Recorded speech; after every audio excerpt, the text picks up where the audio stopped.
Hola chicos, espero que estén súper bien el día de hoy. Pues bueno, vamos a dar inicio con el concepto de la topografía conforme a la fisiología y los signos que vamos a encontrar en cada uno de estos anillos, ¿de acuerdo?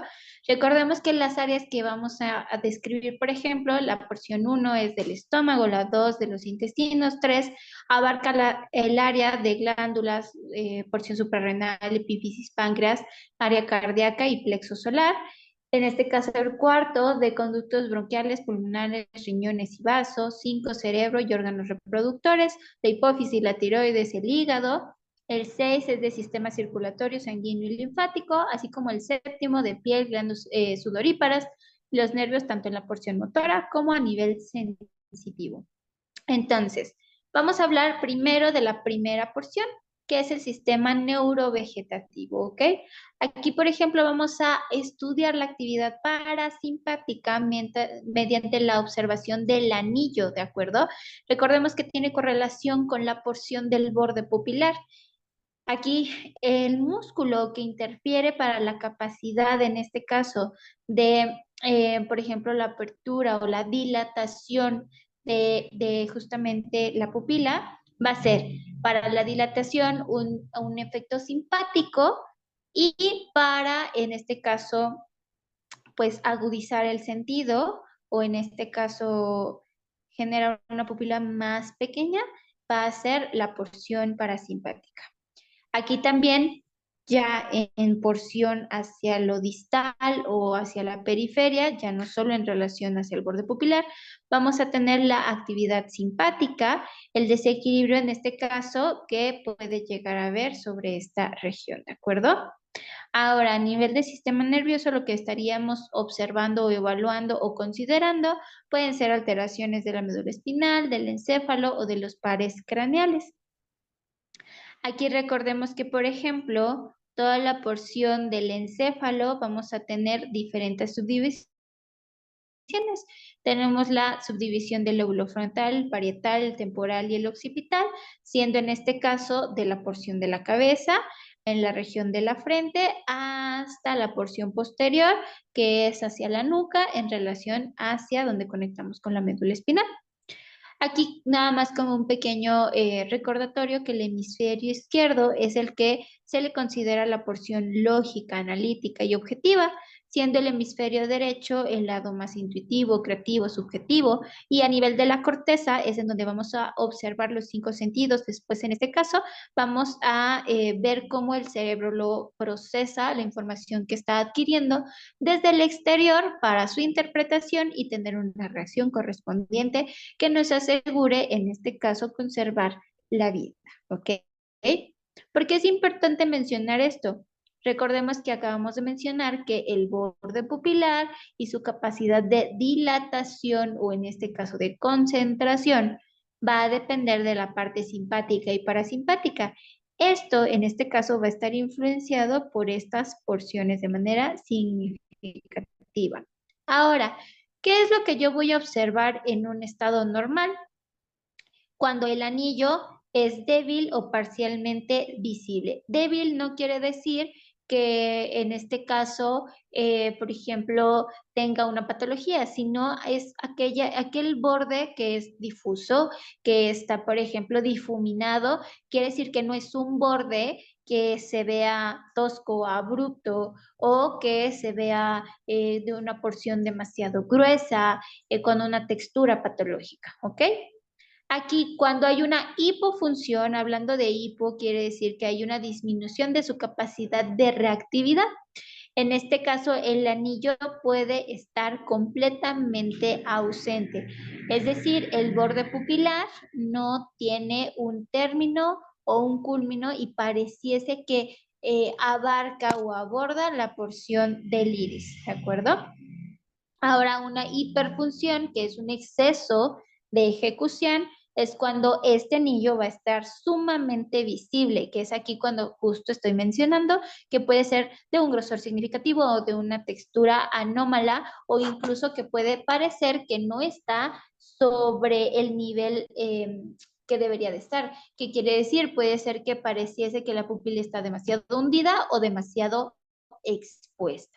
También hay que tomar en cuenta que cuando la pupila y el iris pareciese que están demasiado expuestos y la porción de la esclerótica está, en este caso, hacia abajo o hacia arriba, puede ser un grado estado de intoxicación, ¿de acuerdo? Pero eso es una situación como patógena externa que es importante referir de inmediato al médico para una intervención.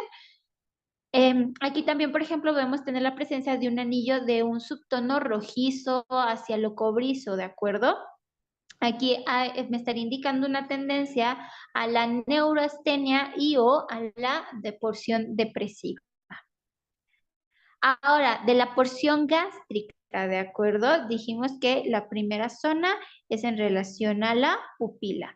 Ahora voy con mi segundo anillo, que es justamente donde se va a llevar la mayor cantidad de materia de los tóxicos. Recordemos que la porción intestinal se encarga de, a través de todo lo que entra vía entérica, el estómago, por ejemplo, se encarga de la degradación a través de los jugos gástricos, pero en el intestino delgado es en donde se lleva la absorción tanto de líquidos como de, en este caso, nutrientes y a su mismo, pues en este caso de las toxinas, de los fármacos, etcétera y etcétera, ¿de acuerdo?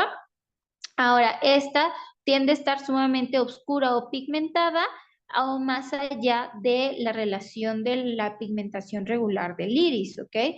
Es decir, yo puedo tener un iris o en este caso un tipo linfoide que vemos que es de un azul sumamente claro en esta zona, pero si nos fijamos en esta área, tiene un pigmento muchísimo más no quiero decir parduzco, sino como más concentrado, con un poco más de sombra, valdría la pena decirlo de esa manera. ¿Ok? Aquí en este caso, ¿qué podemos llegar a observar, por ejemplo, a nivel gástrico en cirrosis, hepatitis, hígado graso o hemocromosis? Podemos ver que esta pigmentación se intensifica, ¿de acuerdo?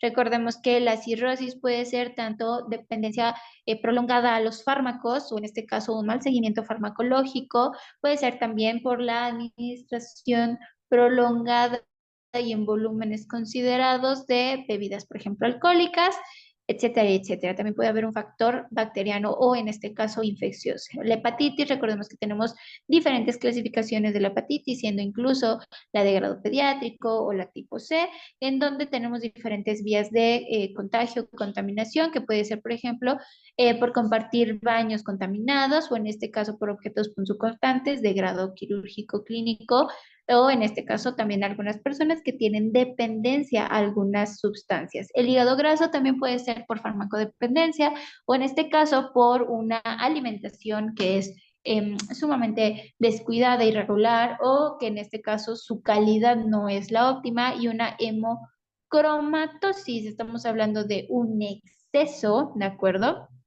De hierro a nivel sanguíneo que va a estar intoxicando a nuestro hígado.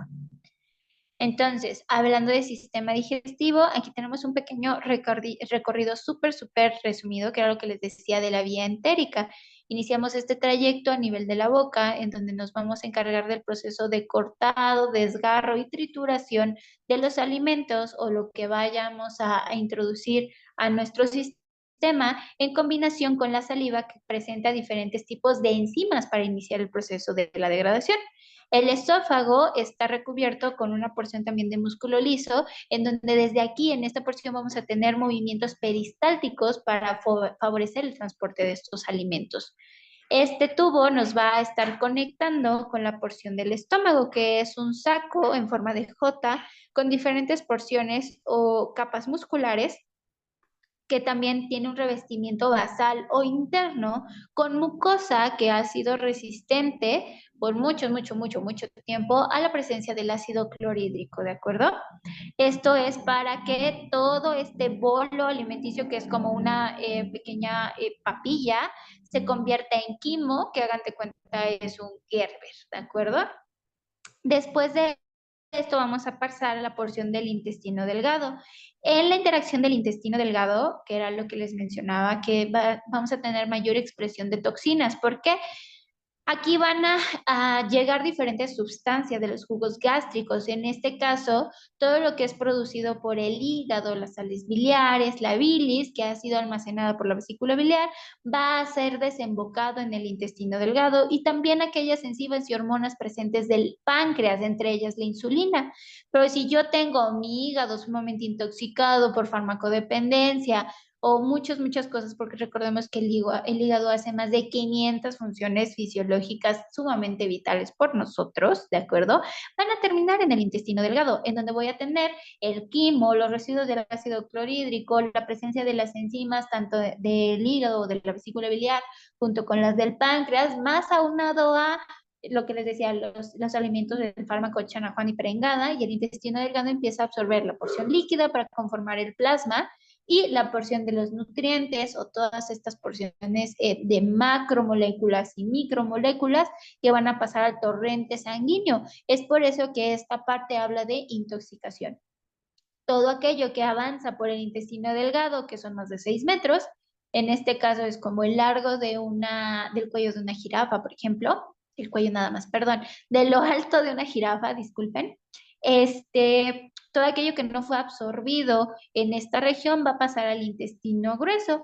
Recordemos que tenemos también aquí la presencia del apéndice, que pues en la antigüedad no se tenía como muy bien definido cuál era su tarea, pero el día de hoy sabemos que es la regulación del pH del intestino grueso y que forma parte del sistema linfático.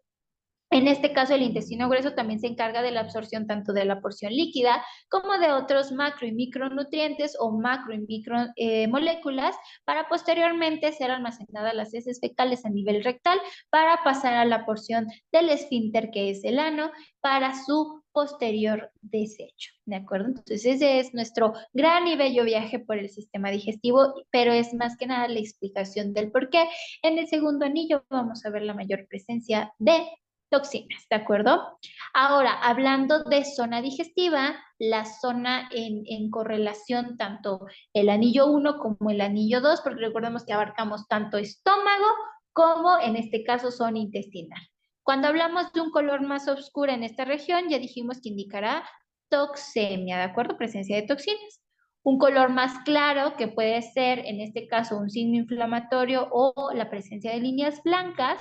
Signo inflamatorio porque pareciese que ante la distensión del tejido se difumina o se hace más claro el color, ¿de acuerdo? Puede estar hablando de úlceras gastroduodenal, hipercloridria o gastritis, ¿de acuerdo? En este caso, el color también claro puede indicar la presencia de ácido clorhídrico por un tiempo prolongado, ¿de acuerdo? Aquí puede ser cuando tenemos un desequilibrio de la bomba, en este caso de sodio potasio, que contribuye también a la segregación excesiva de este líquido importante, ¿ok? Ahora, cuando el borde de la pupila está dentado, roto o desgarrado, que aquí hablábamos de que este anillo normalmente debe de ser, o sea, débil, que no esté completamente, sumamente marcado como si fuera con un pintarrón, ¿de acuerdo? Pero también no puede estar ausente, solo debe de ser una línea muy sutil. Ahora, cuando está dentado o está desgarrado, está hablando de una degeneración y esto es por una presencia prolongada del estado inflamatorio. Aquí ya podemos tener una úlcera, pero ya puede haber presencia, por ejemplo, de melena, que habla ya de un estado de sangrado. Aquí aumento patológico por anomalía nervioso-vegetativa, una neuritis, también puede haber y o presencia de jaquecas, ¿ok? Que principalmente es cuando hay úlceras por un estrés severo excesivo por un tiempo muy prolongado. También el estreñimiento crónico, ¿cómo lo podemos llegar a ver? Aquí va a haber signos más oscuros de tipo variado y toxemia en el área principalmente de intestino, más remarcado hacia la zona del intestino grueso, ¿de acuerdo? Principalmente en la región de ciego y el colon descendente. Ahora también vamos a tener espasmos nerviosos o musculares de la pared intestinal, que sabemos que este músculo es de calidad lisa. Vamos a tener en este caso una banda nerviosa autónoma muy blanca, ¿de acuerdo? Que tiene dirección o más proximidad hacia la pupila y un estrechamiento de la zona pupilar. ¿Qué quiere decir? Que va a abarcar esta zona como si la estuviera delimitando o incluso partiendo, ¿ok? Un anillo nervioso, ¿de acuerdo? Habla de un espasmo fuerte y también gastritis nerviosa, ¿ok? Que estaría siendo muy similar estos dos o que vayan de la mano. Diverticulitis la vamos a ver porque hay pequeñas lagunas agrupadas sobre la banda justamente nerviosa autónoma. Una dilatación o distensión del colon va a estar porque la zona intestinal o la segunda banda o el segundo anillo va a estar engruesado y va a tener mayor proyección, ¿de acuerdo? Como si ahora este segundo anillo estuviese empujando la banda nerviosa. Aquí en la parte superior lo que hace es que esta banda nerviosa se encima sobre el segundo anillo o pareciese que lo está delimitando y estrechando. Podemos tener la presencia de rayos solares, que habla de un agotamiento del órgano y del sistema nervioso. Cuando estos pequeños rayos solares ya se aproximan o incluso están sobre la banda nerviosa, habla de espasmos gástricos e intestinales. Y un estrechamiento de esta corona hacia la pupila habla de optosis de colon transverso. ¿De acuerdo? Optosis de colon transverso. ¿De acuerdo, chicos? Y pues así, realmente son pequeños síntomas o pequeños signos que sí son relevantes. ¿Qué les podría yo hacer de sugerencia para que esto se les quede muchísimo más marcado? Más adelante les voy a pasar estas pequeñas imágenes que son unos pequeños iris de referencia. Lo ideal es que justo ustedes marquen, por ejemplo, aquí, ¿no? Digamos, acuérdense que tengo mal pulso, pero anillo 1, que es este, ¿no? Que dijimos que es sobre el borde pupilar y que hagan una porción muy, muy, muy gruesa, ¿no? Así. Y entonces me habla de hipertal. Una que está así difuminada, pues me habla de normal. Una que está rota, por ejemplo, o dentado, que haga esto, me está hablando de tal, ¿de acuerdo? Puede ser sobre un solo dibujo o pueden ser varios, ¿de acuerdo? Pero la idea es que tengan una representación clara de cada una de estas situaciones, ¿de acuerdo? Aquí, por ejemplo, yo tengo mi corona y que les decía, bueno, yo tengo mi segundo anillo. Cuando yo tengo, por ejemplo, estreñimiento, pareciese que mi segunda banda o mi segundo anillo lo hace grueso, ¿de acuerdo? Más sobre la zona de colon y de ciego y así. Ahora, cuando tenemos al contrario un estrechamiento, pareciese que la corona va sobre este segmento, haciendo que el anillo se vea muchísimo más delgado. Entonces, la idea es que hagan este ejercicio para que lo puedan empezar a practicar o también con lo de la clase pasada, pueden irlo marcando en específico sobre cada uno de los anillos. Recordemos que la vez pasada vimos la de la topografía, tanto radial como anular. Entonces, en la porción anular, con estos diagramas también pueden ir agregando o anexando todos y cada una de estas características que son tan importantes, ¿de acuerdo? La idea es que ustedes al final tengan un compendio o que tengan un tipo manual con un pequeño resumen, ¿no? Que les sea práctico para que cuando ustedes tengan a su paciente de frente, si tienen que hacer una consulta, pues sea una consulta de acceso rápido y no así, sobre la libreta de, permítame, no me acuerdo cuándo fue esa clase, ¿ok? Entonces, lo más práctico, si lo quieren hacer, por ejemplo, en tarjetitas ay, perdón, de tipo oficio o bibliográficas o así, la verdad es que yo considero que estaría excelente porque se me hace muchísimo más eficaz, también un poco más sutil y un poco más discreto al momento de estar con el paciente. ¿De acuerdo, chicos?